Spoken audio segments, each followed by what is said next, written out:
Hello, I'm Bernard Hickey from interest.co.nz and welcome to a special report brought to you in association with ASB. This is special because it's all about a newspaper interview that earned New Zealand $1 billion. A few weeks ago, our Prime Minister John Key met with the head of the editorial pages for the Wall Street Journal in his offices in the 9th floor of the Beehive. He sat down with her and told her about how governments can't fix this financial crisis, that there's only so much a government can do and there's no point in spending our way out of this crisis. Now, this was actually a bit tougher than what John Key had been telling us on our media. And so it was a little bit different, but not too shocking given that Bill English had been saying similar things too. But for the Wall Street Journal and for an audience in the Northern Hemisphere, this was unusual. A Prime Minister coming out and saying borrowing and spending is not the way to solve this financial crisis. That's because that's not what investors in America and Britain have been hearing.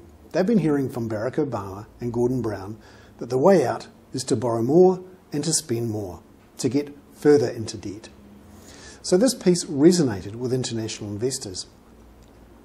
And then, a few days after that interview, Graham Hodges, the head of New Zealand's ANZ National Bank, went out on a roadshow to try and sell a 3-year bond to raise $1 billion. Now, we need our banks to go out there and to borrow long term to refinance our foreign debt. Currently, it's being refinanced at quite short terms, between 30 and 90 days. If the markets freeze, we're a little bit vulnerable. So the Reserve Bank and the government have been pushing the banks, in fact offering them a government guarantee at increasingly low rates, to go out there and borrow long-term bonds on the international markets to refinance our debts.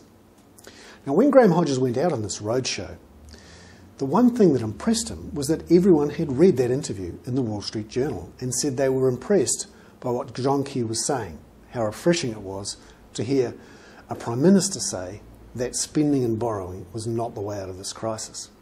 That encouraged them to invest $1 billion effectively into New Zealand. So there we have it, the newspaper interview that earned New Zealand $1 billion. We only pay the New Zealand Prime Minister about $300,000 or $400,000 a year. He certainly earned it this year. I'm Bernard Hickey with a special report brought to you in association with ASB.